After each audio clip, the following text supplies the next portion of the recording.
Hello everyone, welcome to yet another exciting episode of our Matriline podcast, aka OM Pod, where we talk all things girlhood, womanhood, and the journey in between. And my name is Doris Poni. And my name is Achom. Before we begin this episode, our Matriline podcast would like to acknowledge the month of January, which is Cervical Cancer Awareness Month. In South Sudan, many girls and women face this silent killer. They're not aware about what cervical cancer is about. So here at the podcast, we encourage girls and women to get checked. Early screening saves lives. To get tested, to get vaccinations.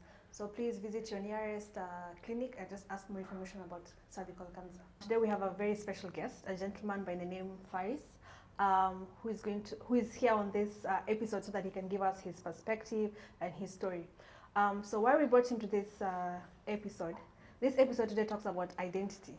And he's South Sudanese, he's half South Sudanese and half Ethiopian, and he has also been born and raised in Lebanon. So we want to hear his story, since you guys already heard about our story, how we were born and raised in Kenya, and now we're here. Hi everyone, thank you for having me. My name is Faris Lado. Thank you for the introduction.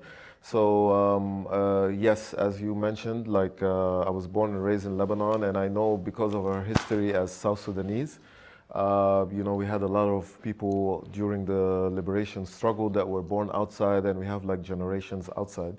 So thank you for giving me the platform also to represent for the one of those generations that were born outside and came back. So in our earlier episodes, we talked about identity, growing up abroad and coming back home, but we were just in the neighboring countries, and he went so far. I think, Faris, you're the only South Sudanese I know who grew up in Lebanon. No, there are some people there. Really? Yeah. Was there a big population of South Sudanese? Did you live among South Sudanese where you were in Lebanon? Take us through how it was growing up in Lebanon as a South Sudanese. Okay, so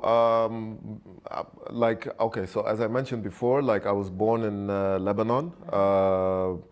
My father has been there through the late 70s, and then he decided to stay because of the war here, and then I was brought up in Lebanon. We as South Sudanese, back then we were not South Sudanese, we were Sudan. Yes, so the whole Sudan was there.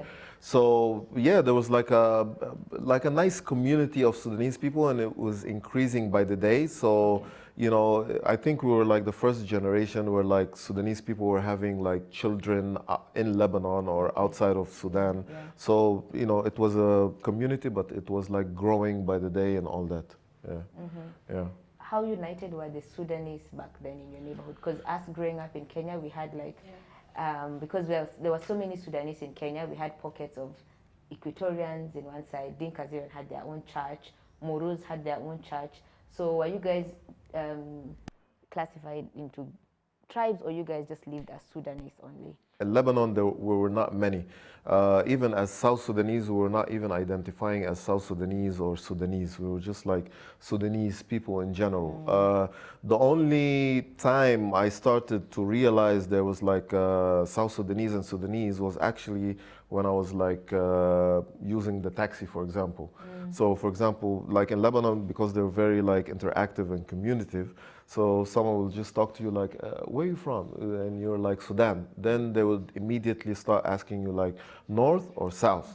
So you'll be okay, I'm from the south. It's oh yeah, John Garang. And I'm assuming they used to hear about the war over there. And they were actually giving me insights and the war is one of the big wars and all that. And it's going on like that. So it was kind of refreshing also to get okay, so this guy knows about where I'm from and all that. So yeah, it was interesting. But no, as Sudanese, we were just old Sudanese people back then. Okay, so us when we were in Kenya, there was a time we were facing some harassment from Kenyans.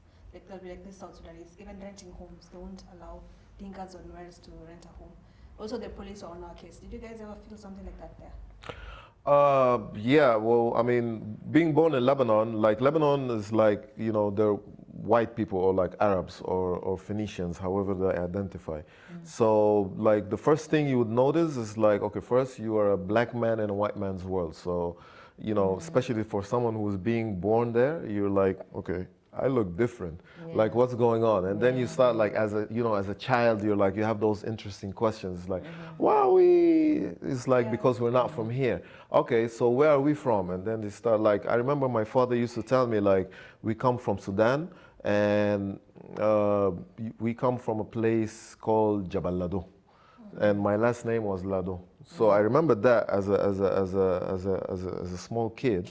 And then I was like, okay, so whenever I was like interacting with like Lebanese people, it's like, you don't understand, I come from Africa. There's a mountain built on my last name. Like, I have a legacy. So Yeah. it kind of a little bit got into like who I identify myself with, and especially also like eating asida and like dressing in a jalabiya. So that was like the normal South Sudanese attire, or like the identity, or how you identify Sudanese people back then. But Lebanese also wear the No, jalabia, no? no. Or they wear the kaftan?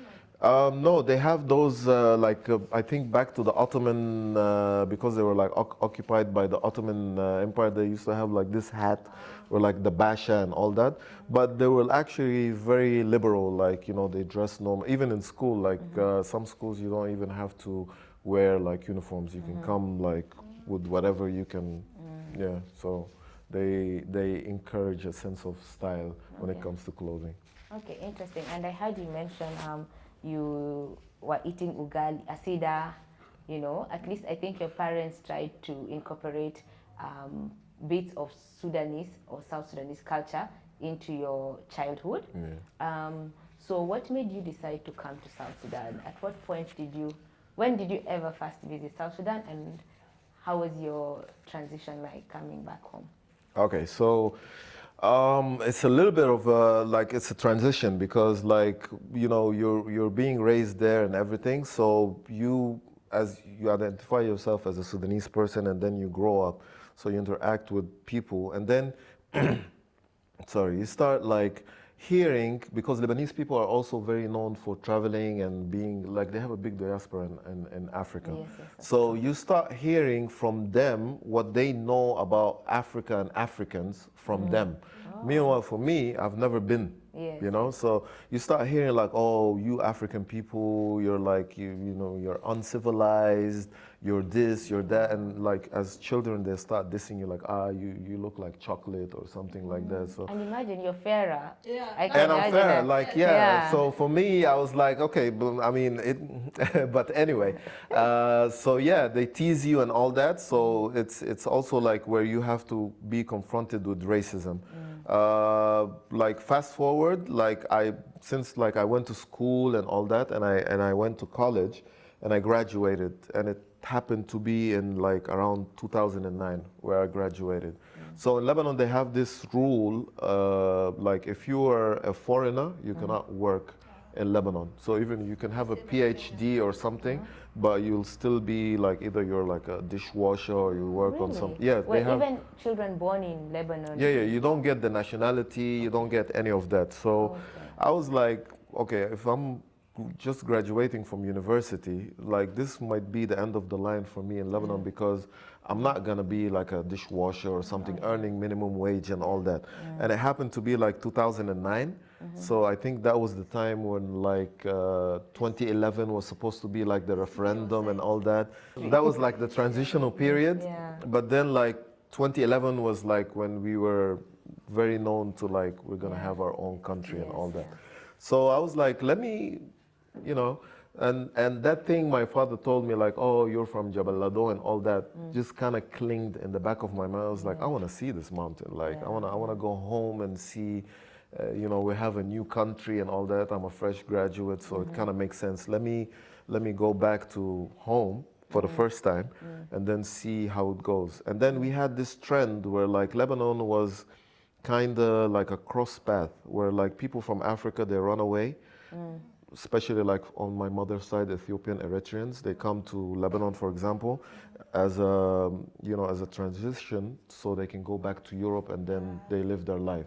So I was like, maybe it wouldn't be such a bad idea if I be one of the people that goes back to Africa instead of going out of Africa. So I didn't visit actually. I just like packed my things and was like, I'm coming home. Yeah. Yeah, And how about your parents? Did they remain in Lebanon or they also? I came back with my mom, Okay. but my father was like reluctant. It's like you were like raised in Lebanon, so I don't know how you're gonna take it there. So it's like let me just be here in case you change your mind and then you decide to come back. Yeah. So I came back. I mean, the first week I had malaria for the first time. Everybody does. I lost 7 kilos. Wow. I was like, I thought I was gonna die. But you know, and then like there was no tarmac roads. It was a different context altogether. Like it was a new country. Like when they tell you Africa, especially when you're like in Lebanon, you're like this just like a forest, jungle, and all that. But when I came here, it's like okay, it looks a little bit, but it's on the way because there was like no tarmac roads, no everything. I remember when I was coming from the airport, like you can see those crystals of petrol on the road. I was like, where's the petrol stations or something? So a little bit by little bit, I was like, okay, so this is gonna be, but in my mind, I was like, this is an adventure. I'm coming to see home and let's see how it goes. Yeah. What was your first culture shock apart from the malaria? The food? But I thought you guys were eating asida then. Yes, like I ate asida for like, you know, like we eat it occasionally, but that was not like what you eat every day. And then like I came back and then, you know, I was staying with like in my grandfather's house and all that. And then there was like our neighbors. So it's like, oh, this guy came from abroad, and like the first question is like, did you finish your schooling? Did you finish your education? It's like, yes. So I was like, oh, he's gonna get a job. I thought it was gonna be easy. It took me like 6 months to 8 months to find a job. The second thing, it was like people call like in South Sudan, people call white people khawaja. So I know the word, but like back in Lebanon, like even Lebanese people don't call each other Khawaja. Like Khawaja is like Basha, like someone who's like ultra rich, classy, and like, you know. And I was like, you calling random white people Khawaja, do you know like the meaning of that word? And so, yeah. The third thing was like, you know, neighbors come and it's like, hey, how are you? Like the Arabic, you have to like, you know, try to adjust, break your Arabic a little bit. Juba Arabic. Yeah, Juba Arabic, so you can talk to people. And then like one time, like one of the neighbors who was like a lady, she was like, I love you. I was like, I just came last week. Like, when, I just how, arrived. like what, like I had so many questions. Like, what do you mean? Like when? You didn't have the time. Like, based on what? Like, we barely had like a hi, how are you? So these was like the kind of things where I was like, and it was like the first time for me because like when I was in Lebanon, like you see like Sudanese people or African people, like we see each other on the road, on the way or whatever. Like we don't necessarily talk to each other, but we just like, you know, we do the nod. Yeah, it's like, I see you, I see you. Like, so, you know, for 26 years, I've been like, let's say I've been dating like Lebanese people, white people and all that. So I've never dated an African lady in my life. Oh, wow. Like now I'm married to a South Sudanese lady, so you can imagine the transition. So there was like a lot of cultural things that you need to adjust and understand, and the dowry, and you know, it's a different world. So I call this like my second life, because like that was a different life and this is another one. So yeah, but it was interesting, bumps and all that, but so far we made it. So did you ever reach like a breaking point where you wanted to go back to Lebanon? yeah, I think probably like after 6 months, because when I came back, I was like, I'm ready, I need to work, I need to start like making money, and my whole plan was like to come home, retire my parents, because you know they've been like struggling raising me and all that. So I was like, I need to retire them. I need to get like a, you know, buy a plot of land so I can start building. I thought my idea was like to come here, like buy a plot, get some work, build, and then maybe see what's out there in the world. Buying a plot alone took like 3 to 4 years. So I was From like, 2010. yeah, from 2010. So I was like, this is like African time, you know. You Yeah. have to wait, everything Yeah. goes slowly. But I You thought know. are you Bari? Lado? Yeah, I'm Barry. Yeah, Barry we thought from- the land Yeah. belongs to you guys. So it's easy. Yeah, it belongs to us, but doesn't, like, this is one of actually the misconceptions. So Yeah. people think because I'm from Juba or like Yeah. I'm a Bari, like land is just handed Dished over out, to me. yeah. It's not. Like Achom umesikia? I Yeah. had That's to for buy you. it. I had to buy it. So, like, of course, if you know like someone or like a sultan or somewhere, like they can maybe allocate for you a plot of land. But in my time, I came in 2009, beginning of 2010. Whatever land that was allocated was already allocated in 2005, 2006. So I missed that window. So I had to come just like everybody, and it's like, hey, I need a plot. So yeah, and then you have to wait because it's like fourth class, and then Yeah. so. You know why Doris is telling me if I've had, because my sister is married to a Bari, so we expect it as in-laws, we'll just easily get land. Yeah. But that's not the case. Yeah. No. Just like- And yeah. also, not all the Baris are in Juba Central. You know, Yeah, you own yeah. land in your village. So if he's not from Tongping, if his village Juba is na not, Bari. close to Juba, so it's But good. Jebel Lado is near.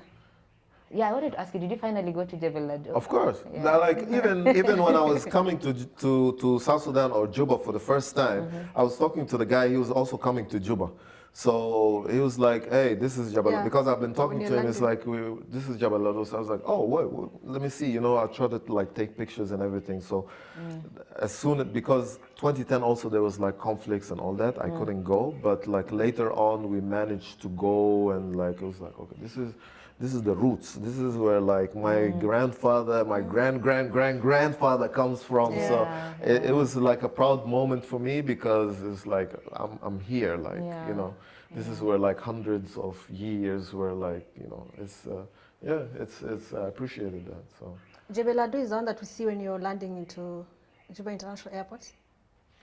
I have no it idea. depends on which side, but it's like as if you're going to on Terkeka Road. Yeah, it's the one. Yeah, Okay. I think it's the one. yeah. Wow, okay. So, Yeah. but it's really amazing to see how you've embraced coming back home, because many people who are born and raised abroad find it very difficult to come back home. So what would you say was that motivating factor that has kept you staying from 2010 up to now? I think I was lucky. I would say I was lucky because I know still a lot of people in Lebanon that are like Sudanese and South Sudanese that refuse to come. Even in Egypt, like I have relatives there that like they're stuck there because, you know, like because you're living in a developed country, you know, you have some standards and expectations. Then if you come back to Juba, you're gonna be like, oh, first I'm gonna go back to start from scratch. Then you're like, okay, if I have some skills, I need to find a job. It's not easy, and we all know how the situation is in Juba. Yeah. And also Juba is very expensive. So I think I was lucky because I came in that window where like everything was just starting. So I kind of like planted myself, and then when South Sudan was a country, I was like, you know, we kind of grew together. So, but again, I would, you know, I would encourage people to come back. And part of why I came back is also for identity purposes. Like, I was living with Lebanese people. At some point, you're like, am I Lebanese or am I like South Sudanese? Like, what makes me South Sudanese? Which part of you is South Sudanese? Which part is Ethiopian? Which part of Lebanese? So when you come back, you also understand it's an internal thing where like you understand, okay, so I'm stubborn.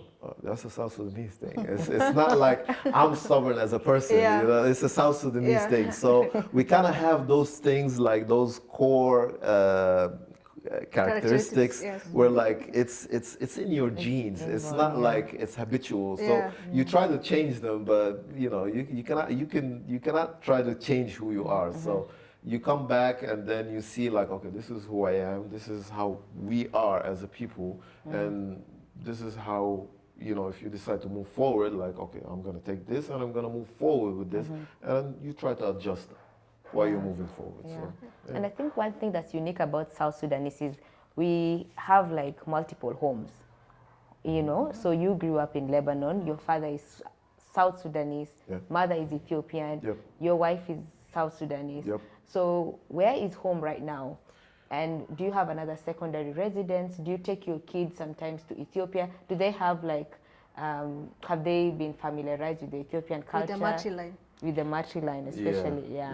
So I mean, you know what they say is like home is where the heart is, and also home is where you make your money. So I've invested here. So like my house is here. I work here.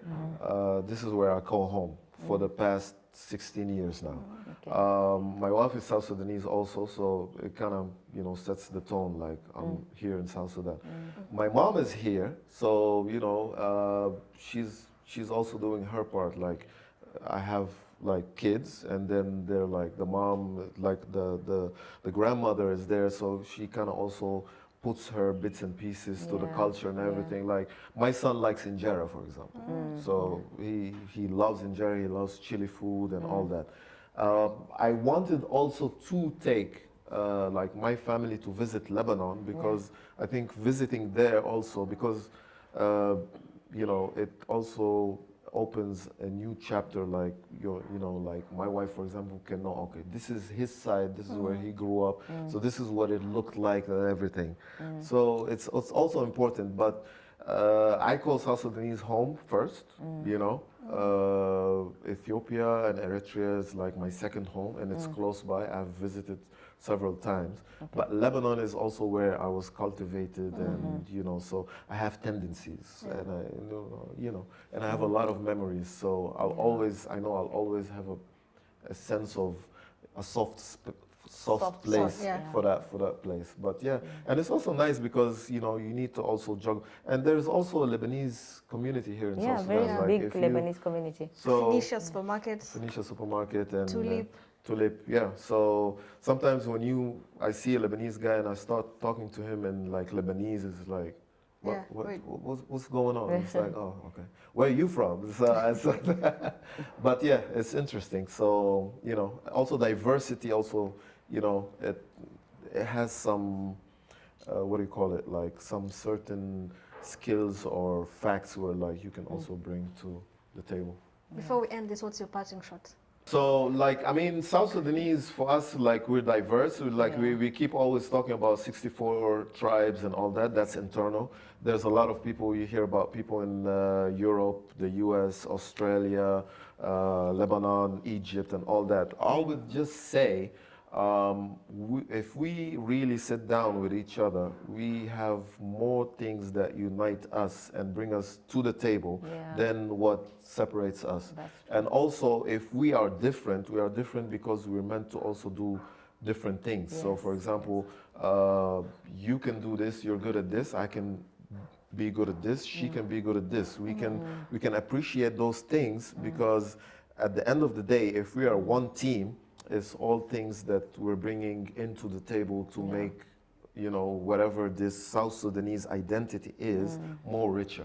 So I would say embrace differences and also appreciate the commonalities that we have together. And, you know, let's work together and just ignore the differences. And especially like colorism is alive in South Sudan and Africa. So much.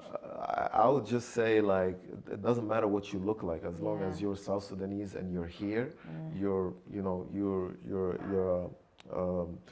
a soldier. You're here to build the country and all that. So let's all come together and just embrace that and work to a common goal, which is So thank you also for having me.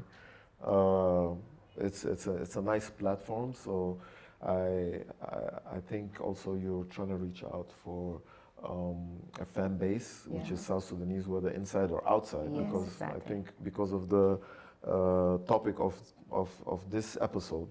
So I think also maybe whatever happens here may also give some insights or some sparks to whoever's hearing. So Inshallah.